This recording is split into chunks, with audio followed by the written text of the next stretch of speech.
아멘.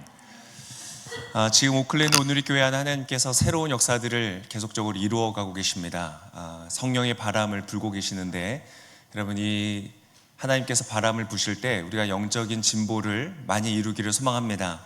그래서 특별히 수요 성령 집회에 나오셔야 됩니다.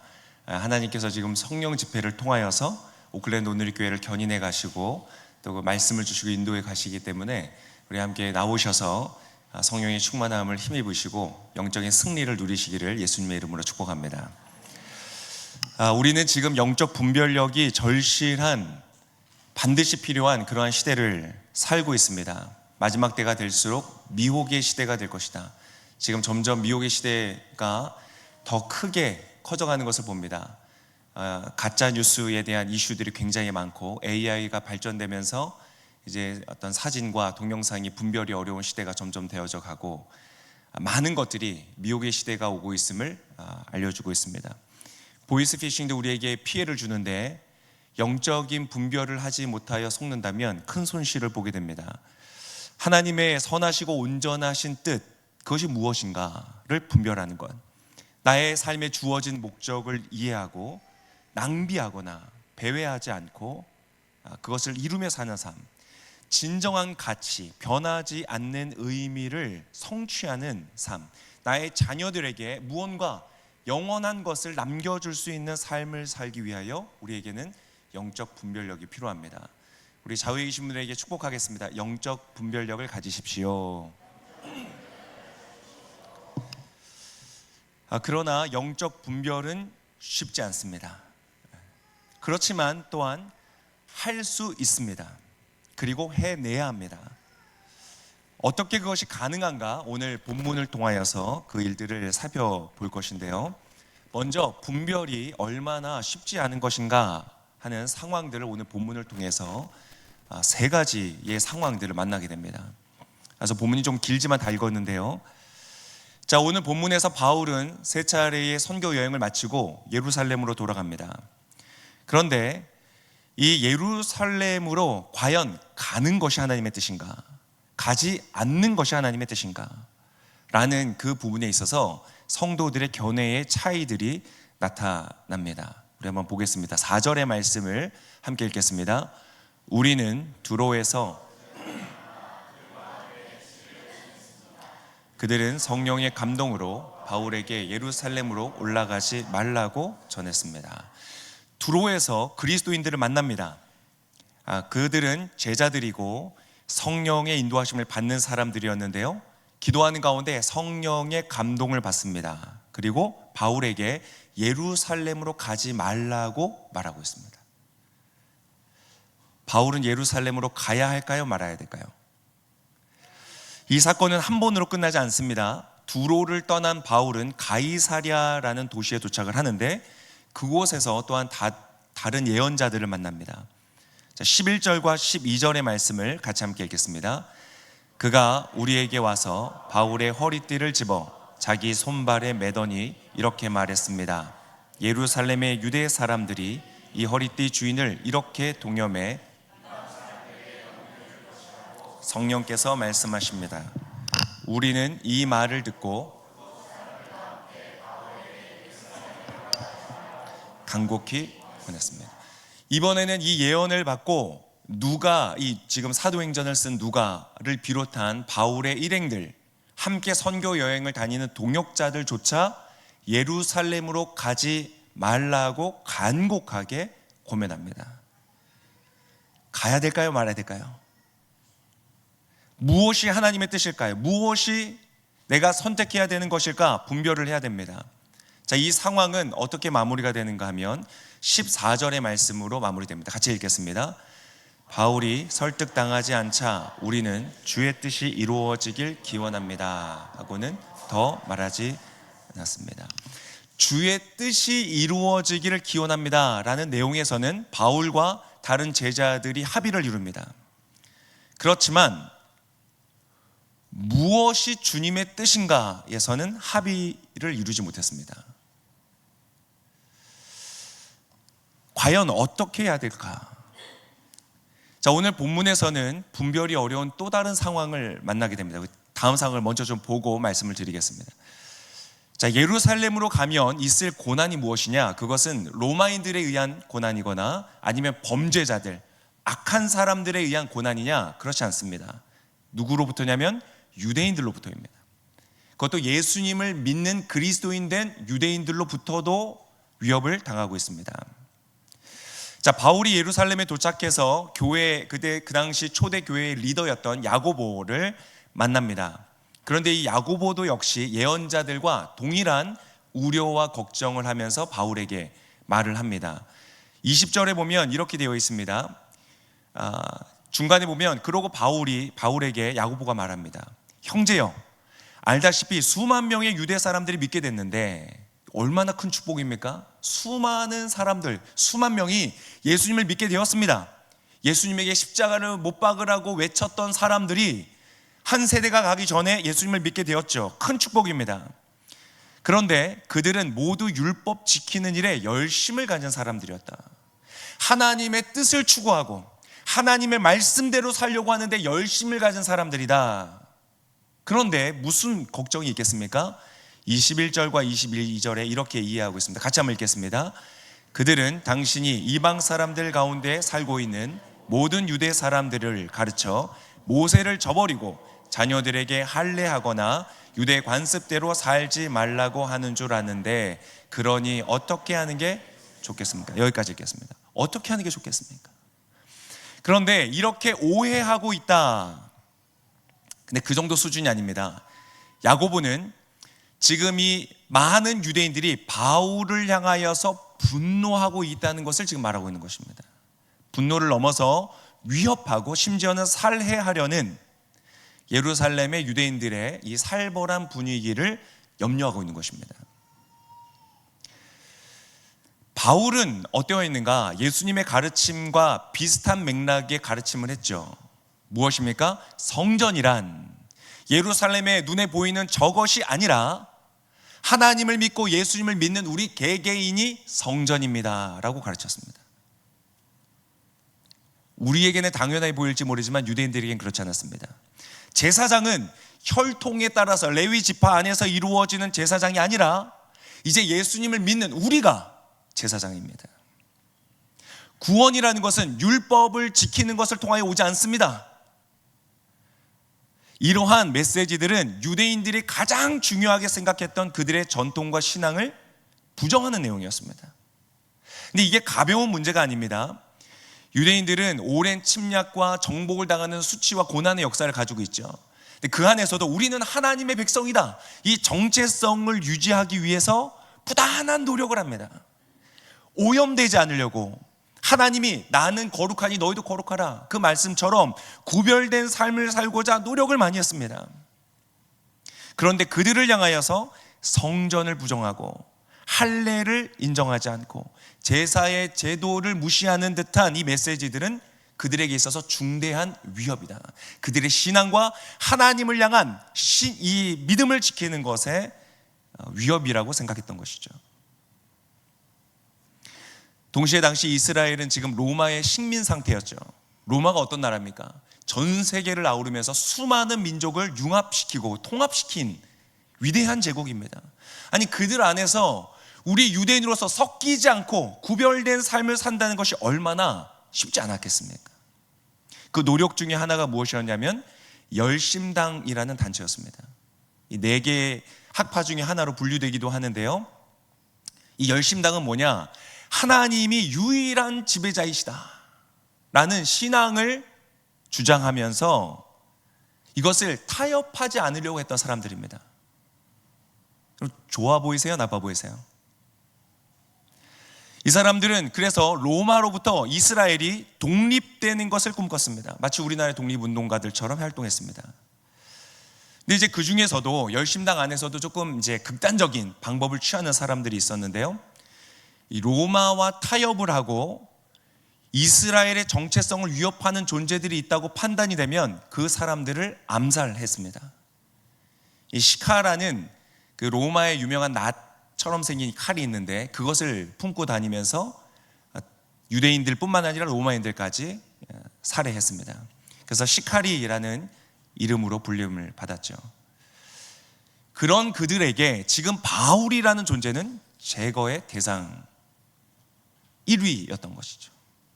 자, 한번 분별해 봐야 됩니다. 이스라엘의 독립을 위해서 싸우고 그들의 정체성을 지키기 위해, 하나님의 백성으로의 정체성을 지키기 위해 노력하는 그들은 잘못된 것일까요? 쉽지 않죠. 한 가지 더 어려운 걸 하나 좀 우리가 봐야 됩니다. 오늘 본문에서 더 어려운 이 부분인데요. 야고보가 어떻게 하면 좋을까요? 하면서 이제 대안을 제시하는데 이렇게 말합니다. 23절과 24절의 말씀을 함께 읽겠습니다. 우리가 일러주는 대로 하십시오. 우리 가운데 서원한 사람이 4명 있습니다.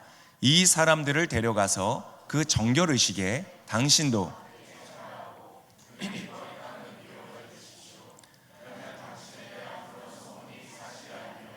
당신 자신도 율법에 순종하며 살고 있음을 모든 사람이 알게 될 것입니다. 자, 바울을 비롯하여 당신도 그렇고 그리스도인들도 그렇고 우리는 율법을 무시하지 않고 잘 지킨다는 것을 사람들에게 보여줍시다. 그래서 정결의식이라는 특별한 의식에 참여를 하는 것으로서 열심당을 비롯한 많은 유대인들에게 율법 지키는 모습을 보여줍시다. 자, 이것이 문제가 될 수 있는 것은 무엇이냐면 이 제안이 바울의 가르침에 완전히 반하는 것이기 때문에 그렇습니다. 바울이 어느 정도였는가? 바울 역시 타협을 모르는 사람이죠. 복음을 증거하기 위하여 갈라디아서 5장 3절과 4절에 보면 바울은 이렇게 쓰고 있습니다. 한번 같이 읽겠습니다. 내가 할례를 받는 모든 사람에게 다시 증거합니다. 그런 사람은 율법 전체를 행해야 할 의무가 있습니다. 율법으로 의롭다고 인정받으려고 하는 사람은 그리스도에게서 끊어지고 은혜에게서 떨어져 나갔습니다. 율법을 지켜야 한다는 말 때문에 할례를 당신이 받습니까? 당신은 율법으로 의롭다함을 얻으려는 그 믿음 때문에 그 은혜에서부터 떨어졌습니다. 그리스도와 상관없습니다. 당신은 율법 전체를 지키지 않으면 의롭게 될 수 없습니다. 굉장히 강렬합니다. 할례 받지 말라는 것이죠. 이렇게 타협할 수 없었던, 오직 예수님으로만 구원받습니다 라는 복음의 타협을 몰랐던 이 바울이 여러분 지금 어떻게 하라고요? 정결의식을 참여하면서 율법을 지키는 것을 사람들에게 보여를 하는 것입니다. 여러분 바울이 어떻게 해야 될까요? 정결의식을 행함으로써 유대인들에게 이것을 연출하여 보여줘야 되겠습니까? 아니면 거절해야 되겠습니까? 아닙니다. 오직 예수입니다. 율법 필요 없습니다. 이렇게 해야 되겠습니까? 바울은 어떻게 했는가? 26절에 이렇게 기록하고 있습니다. 같이 읽겠습니다. 이튿날 바울은 그 사람들을 데리고 가서 그들과 함께 자기 몸을 정결하게 한 후 성전에 올라가 정결의식이 끝나는 날짜와 각 사람이 예물 바치는 날짜를 신고했습니다. 야고보의 제안을 받아들이고 정결의식을 행하였습니다. 여러분 지금 바울은 그의 가르쳤던, 그의 팔로워들에게 가르쳤던 것과 반대되는 말로 혹시 타협하고 있는 것은 아닐까요? 어떠세요? 네. 많은 우리가 삶을 살아가면서 정말 분별하기가 쉽지 않다. 내가 이 길로 가야 되나 저 길로 가야 되나, 이 선택을 해야 되나 저 선택을 해야 되나, 이 사람의 말을 들어야 되나 저 사람의 말을 들어야 되나, 혼란스러울 때가 굉장히 많습니다. 분별이 쉽지 않습니다. 그러나 분명한 것은 분별해야 합니다. 그리고 분별할 수 있습니다. 한번 따라해 보시겠어요? 분별을 해야 하고 분별을 할 수 있다. 어떻게 분별을 할 것인가, 어떻게 할 수 있는가를 오늘 그 비결을 두 가지를 말씀을 드리고자 합니다. 오늘 이 짧은 설교를 통해서 영적 분별력이라는 큰 주제를 다 다룰 수는 없습니다. 그러나 아주 중요한 오늘 본문을 통해서 배울 수 있는 두 가지의 비결을 말씀드리겠습니다. 자, 그 전에 한 가지 확인할 것이, 자, 분별의 기준이 아닌 것을 하나 말씀드리겠습니다. 바로 진심과 확신입니다. 나는 정말로 진심으로 그렇게 생각해. 나는 정말 진지해. 라는 생각이 분별을 해줄 수 없습니다. 나는 이것이 맞다고 확신해. 나는 100번을 생각해봤고 200번을 생각해봤지만 이게 맞아 라는 확신도 분별의 기준이 될 수 없습니다. 여러분, 열심당만큼이나 하나님의 부르심과 하나님의 주권에 대해서 진심이었던 사람들이 있었을까요? 그러나 그들은 분별하지 못했습니다. 그래서 아이러니하게도 이스라엘을 지키려 하던 그들로 인하여서, 그들의 폭력적 방식의 혁명 때문에 이스라엘은 주 70년에 티투스 장군에 의해서 처절하게 멸망합니다.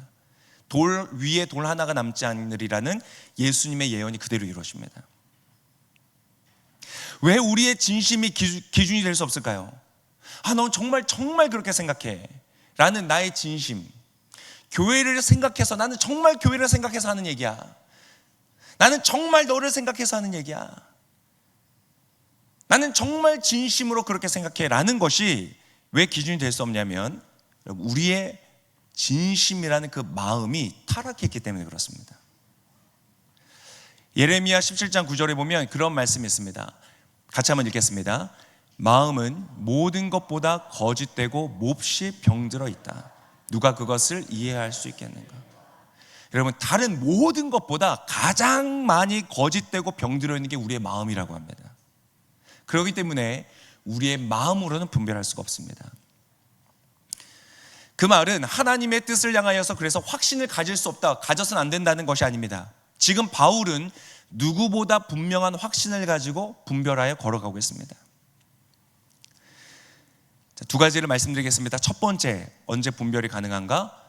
겸손할 때 분별이 가능합니다. 한번 따라 하시겠습니다. 겸손할 때 분별이 가능하다. 겸손은 성경에서 가르치는 매우 중요한 가르침 중에 하나입니다. 잠언에도 보면 교만이라는 것은 패망의 선봉이다. 교만이 보이면 그 사람은 이미 진 것이다. 패배한다는 것이죠. 겸손하지 않으면 실패한다. 베드로전서 5장 5절에 보면 이렇게 기록되어 있습니다. 같이 읽겠습니다. 청년들이여, 이와 같이 장로들에게 순복하십시오.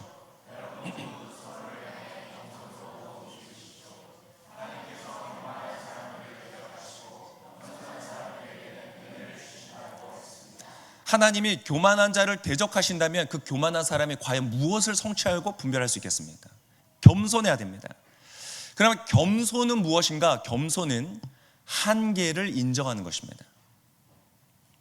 아무리 내가 진심이고 아무리 내가 100번 살펴서 확신이라고 할지라도 틀릴 수 있다는 것을 인정하는 것입니다.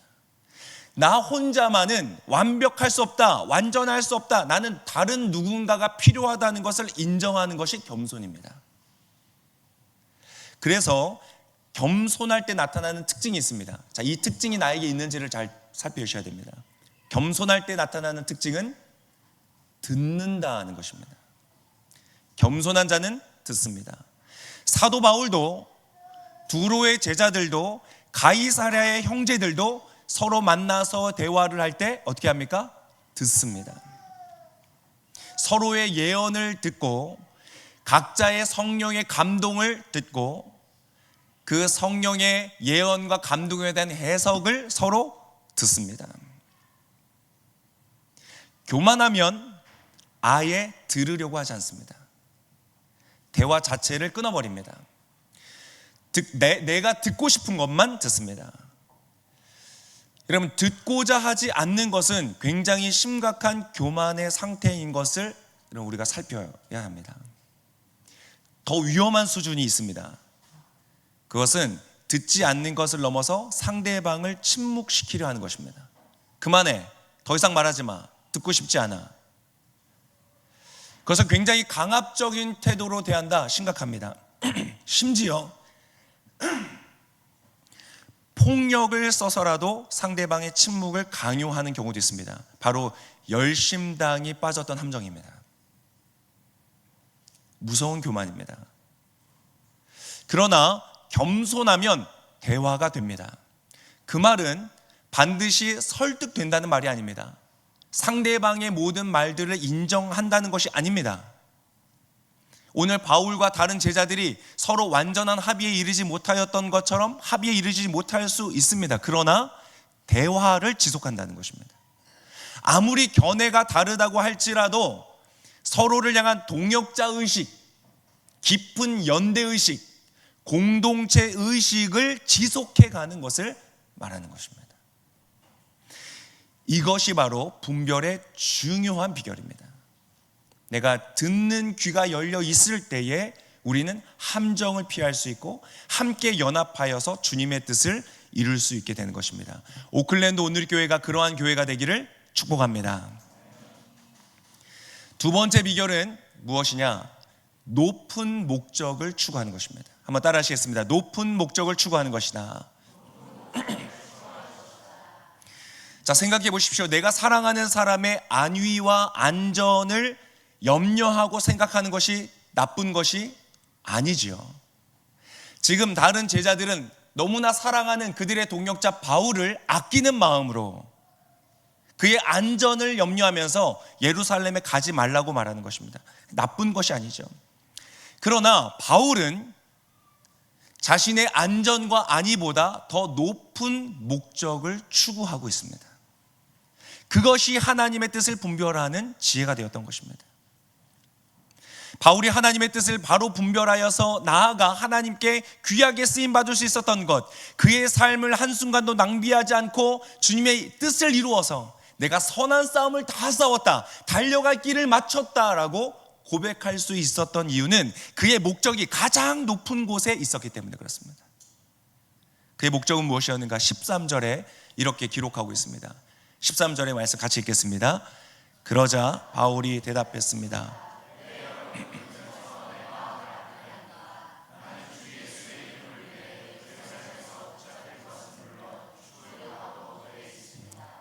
그의 목적은 무엇이었습니까? 주 예수 그리스도의 이름을 높이고 그분을 증거하고 그분을 나타내는 것이었습니다. 그것은요, 사람이 가질 수 있는 목적 중에서 가장 높은 목적입니다. 마치 방향을 정할 때 가까이에 있는 물건들로 방향을 잡으면 정확한 방향을 잡을 수 없고 멀리 있는 가장 높은 북극성 정도는 돼야 우리의 길을 안내할 수 있는 것처럼 바로 이 높은 목적이 하나님의 뜻을, 온전하신 뜻을 분별할 수 있도록 하는 것입니다. 때때로는 중요하지만 상대적으로 더 낮은 목적을 추구할 때요, 우리는 분별을 놓치게 됩니다. 자, 예를 들어서 어떤 일을 할 때 여러분, 효율과 효과를 따지는 것은 중요하죠. 우리의 재정을 사용할 때, 시간을 사용할 때 효율적으로, 효과적으로 쓰는 것이 중요하죠. 그러나 효율과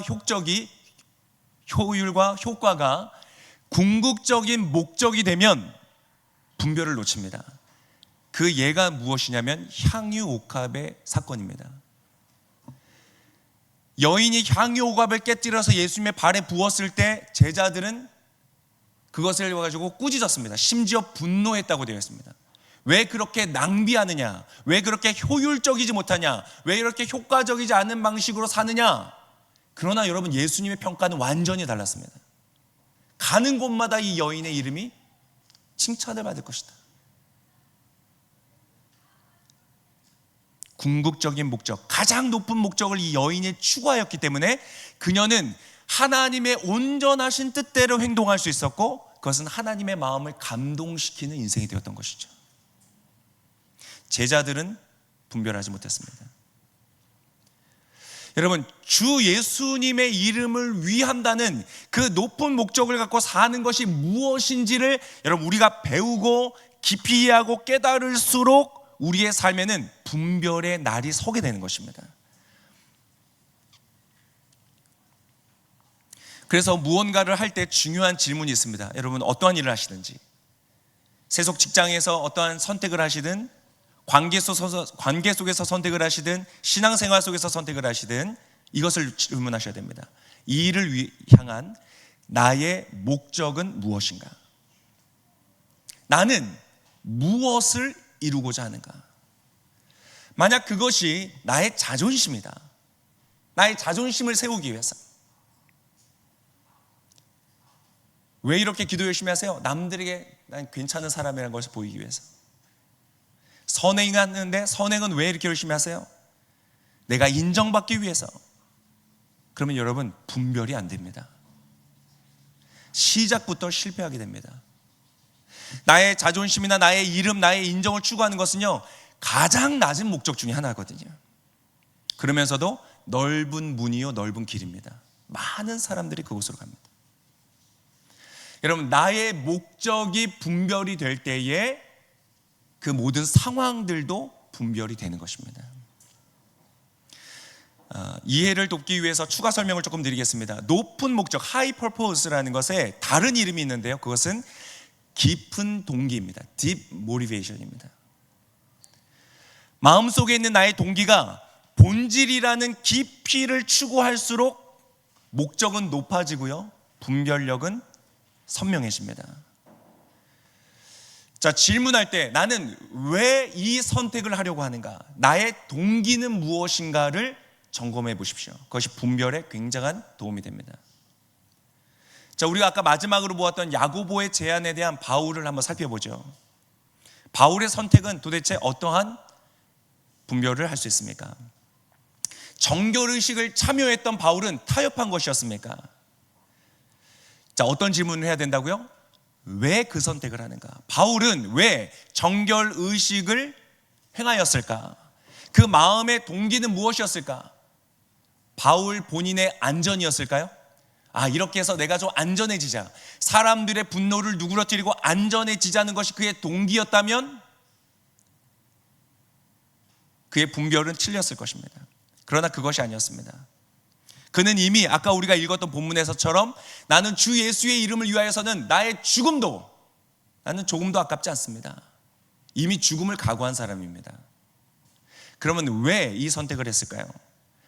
혹은 정결의식을 통해서 내가 정결해져야겠다는 생각을 가지고 동기로 했을까요? 내가 다른 말로 표현하면 이 정결의식을 통해서 내가 의로움을 얻고 하나님 앞에 나아갈 수 있는 그러한 구원을 얻는 자가 되겠다라고 그의 동기가 그랬을까요? 만약 그랬다면 그의 신학은 심각한 문제가 있는 것이죠. 다른 사람들한테는 할례조차 받지 말라고 말하면서 그가 의로움을 얻기 위해서 정결의식을 행한다면 완전히 잘못된 것인 것입니다. 그러나 그것도 그의 동기가 아니었습니다. 왜 그는 정결의식을 받았을까요? 바로 유대인들에게 비본질적인 것들을 최소화하여서 유대인들에게 복음을 전하고 영혼을 구원하기 위하여서 정결의식을 받았습니다. 그걸 목사님 어떻게 하시냐고요? 이게 사명과 부르심을 향한, 이 본질을 향한 이 사도 바울의 태도는요, 굉장히 일관적입니다. 예를 들어서 고린도전서 9장 20절에 보면 그의 이 동기가 아주 설명이 되어 있습니다. 같이 한번 읽겠습니다. 유대 사람들에게 내가 유대 사람처럼 된 것은 유대 사람을 얻기 위해서입니다. 나 자신이 율법 아래 있지 않지만 율법 아래에 있는 사람들에게 내가 율법 아래에 있는 사람처럼 된 것은 그들을 얻기 위해서입니다. 왜 정결의식을 받느냐? 그 정결의식을 받느냐 안 받느냐로 그 비본질적인 것에 관심이 쏠려서 바울의 말 자체를 듣지 않으려고 하는 유대인들, 그 유대인들에게 다가설 수 있기 위하여서 정결의식을 참여하는 겁니다. 이 정결의식이 나를 정결하게 하는 것은 아니지만 이것을 통해서 내가 더 안전하게 지기 위해서가 아니라 이것을 통하여 한 명의 유대인이라도 나의 이야기를 귀담아 듣고 그들이 구원에 이르도록 하기 위하여 지금 정결의식을 받는 것입니다. 그의 정결의식은 그렇다면 타협이었습니까? 아닙니다. 하나님의 뜻에 어긋나는 것이었습니까? 아닙니다.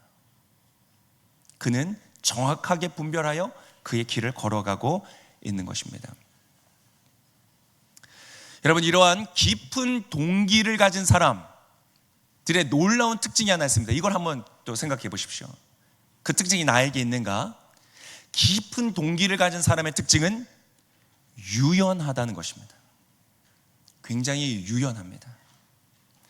유연하기 때문에 서로 다른 사람들이 있어도요, 화합과 하모니가 이루어집니다. 그런데 비본질적인 것에 집착할수록 사람은요, 경직됩니다. 쉽게 부딪힙니다. 하나를 이루지 못합니다. 오늘 읽었던 본문의 25절과 26절은요, 제가 생각할 때 성경에서 만날 수 있는 가장 아름다운 모습 중에 하나인 것 같습니다. 가장 아름다운 모습. 한번 어떤 모습인지 25절과 26절 같이 읽겠습니다. 시작. 이방의 신자들에 대해서는 우리가 이미 그들에게 우상에 바쳐진